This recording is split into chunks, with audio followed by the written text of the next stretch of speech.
दोस्तों, जरा सोचिए, अगर आपको अचानक ये सच पता चले कि जिस योद्धा को आपने जीवन भर अपना सबसे बड़ा सहारा माना, वो असल में आपके सबसे बड़े दुश्मनों का सगा भाई निकले, तो आपके दिल पर क्या बीतेगी।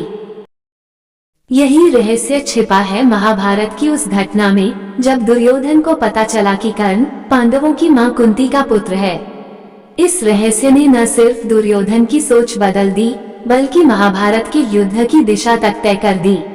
आज हम आपको बताएंगे कैसे दुर्योधन को ये सच्चाई पता चली और उस समय उसका भीष्म पितामह से क्या संवाद हुआ।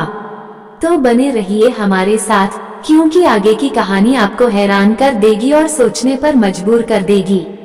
कहानी शुरू होती है कुरुक्षेत्र युद्ध के दिनों से पहले, जब पांडव और कौरव आमने सामने खड़े थे। महाभारत के इस महासंग्राम में हर कोई जानता था कि कर्ण दुर्योधन का सबसे बड़ा सहारा है। दुर्योधन ने उसे राजा बनाया, सम्मान दिया और हर कदम पर अपना सच्चा मित्र माना। लेकिन इसी समय एक ऐसा रहस्य सामने आने वाला था, जिसने दुर्योधन के पैरों तले जमीन खिसका दी। कहते हैं, युद्ध से पहले कुंती ने कर्ण से मिलने का निर्णय लिया। उसने कर्ण को अपने पुत्र होने की सच्चाई बताई और उससे अनुरोध किया कि वो पांडवों का साथ दे। यही बातचीत धीरे धीरे राजमहल तक पहुंची और दुर्योधन के कानों में भी पड़ी। अब सोचिए, जिस कर्ण को उसने अपने भाई जैसा माना, वही उसका असली शत्रु पांडवों का सगा निकले। ये खबर दुर्योधन के दिल में तूफान मचाने वाली थी। जैसे ही दुर्योधन को खबर मिली कि कर्ण कुंती का पुत्र है, उसके मन में बवंडर उठ गया। उसे लगा मानो उसका सबसे बड़ा हथियार, उसका सबसे वफादार साथी, अचानक पांडवों के खेमे का हिस्सा निकल आया। वो रात भर चैन से सो नहीं पाया। मन ही मन सोचता रहा, अगर कर्ण पांडवों का सगा भाई है, तो क्या वो युद्ध में मेरा साथ छोड़ेगा? क्या अब तक की उसकी निष्ठा केवल दिखावा थी? पर दिल की गहराई में दुर्योधन जानता था कि कर्ण ने हमेशा उसके लिए तलवार उठाई है, चाहे पूरी दुनिया उसके खिलाफ क्यों न खड़ी हो। यही उलझन लेकर वह अगली सुबह भीष्म पितामह के पास पहुंचा। भीष्म, जो सत्य और धर्म के प्रतीक माने जाते थे, वही दुर्योधन की इस उलझन को सुलझा सकते थे। दुर्योधन भारी कदमों से भीष्म पितामह के पास पहुंचा। उसकी आंखों में गुस्सा, दुख और अविश्वास का तूफान साफ झलक रहा था। जैसे ही उसने पितामह को प्रणाम किया, बिना देर किए बोला, पितामह, ये कैसी चाल है?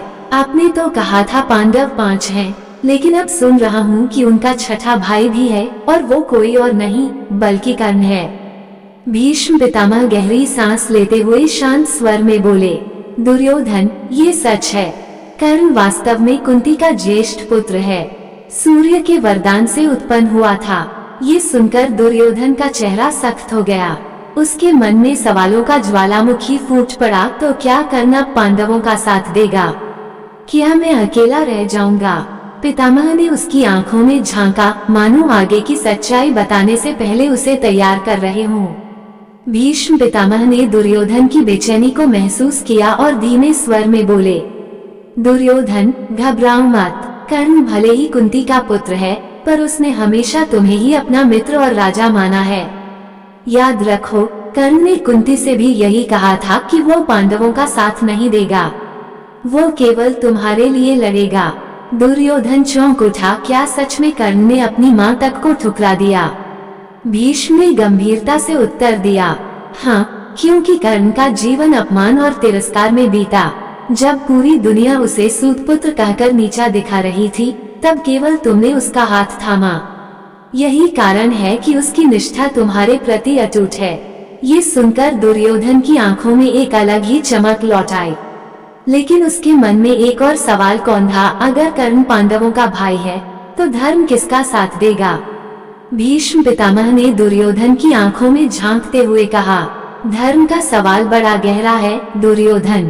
पांडव 5 हो या 6, सत्य हमेशा उन्हीं के साथ खड़ा रहेगा। पर याद रखो, युद्ध में जीत केवल सत्य या असत्य से नहीं होती, बल्कि संकल्प और साहस से भी होती है। दुर्योधन कुछ पल खामोश रहा। उसके मन में ये बात गूंज रही थी, अगर धर्म पांडवों के साथ है, तो क्या मेरे सारे प्रयास व्यर्थ हो जाएंगे? भीष्म आगे बोले, कर्ण की निष्ठा तुम्हारे लिए शक्ति है, पर उसकी असली पहचान तुम्हारे लिए चुनौती भी है। वो पांडवों का खून है, पर उनका सहारा नहीं।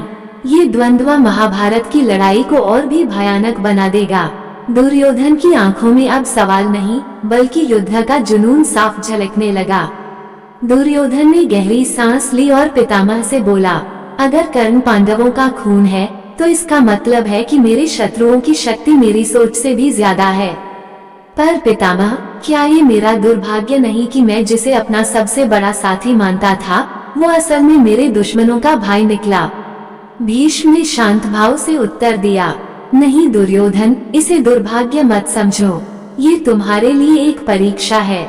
याद रखो, कर्ण ने अपने खून का रिश्ता छोड़कर तुम्हें चुना है। और कभी कभी मित्रता का बंधन खून के रिश्तों से भी गहरा होता है। ये सुनकर दुर्योधन की आंखें भर आईं। पहली बार उसे महसूस हुआ कि कर्ण केवल उसका सहयोगी नहीं, बल्कि उसकी जिंदगी की सबसे बड़ी ताकत है। अब दुर्योधन का संकल्प और भी मजबूत हो गया, चाहे धर्म पांडवों के साथ हो, पर कर्ण मेरे साथ है। भीष्म पितामह ने फिर धीरे से कहा, लेकिन दुर्योधन, एक बात हमेशा याद रखना, कर्ण जितना वीर है, उतना ही अभिमानी भी। उसका गुस्सा और उसका शाप ही उसके पतन का कारण बनेगा। चाहे वो तुम्हारा साथ निभाए, लेकिन नियति से कोई नहीं बच सकता। दुर्योधन चौंककर बोला, शाप? कौन सा शाप पितामह? भीष्म ने गंभीर आवाज में उत्तर दिया, कर्ण को परशुराम ने शाप दिया था कि जब उसे अपने ज्ञान की सबसे जरूरत होगी, तब वह उसे भूल जाएगा। यही उसकी सबसे बड़ी कमजोरी है।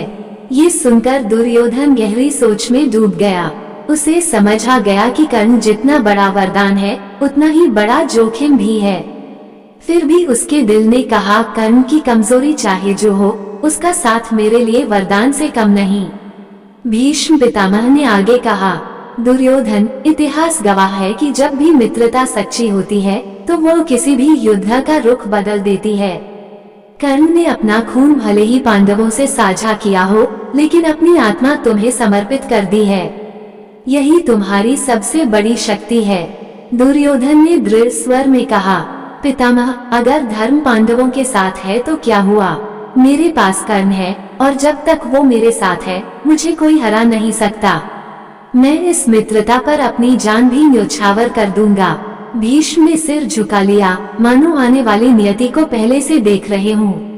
उन्हें पता था कि युद्ध में केवल वीरता ही नहीं, बल्कि भाग्य भी निर्णायक भूमिका निभाता है। दुर्योधन का हृदय अब पूरी तरह कर्ण के विश्वास से बंध चुका था।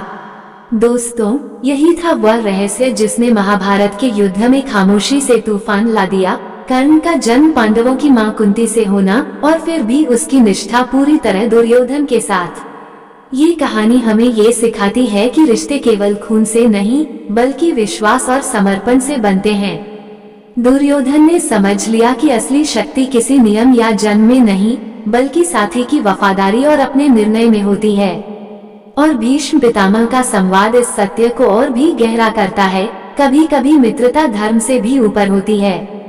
सोचिए, अगर हम अपनी जिंदगी में सही मित्र चुने, तो कितनी मुश्किलें आसान हो सकती हैं। यही महाभारत का असली संदेश है। अगर आपको ये जानकारी रोचक लगी हो, तो वीडियो लाइक करें, कमेंट करके अपनी राय दें और सब्सक्राइब करना न भूलें, ताकि हम ऐसे रहस्य और चमत्कार से भरी कहानियां और ला सकें।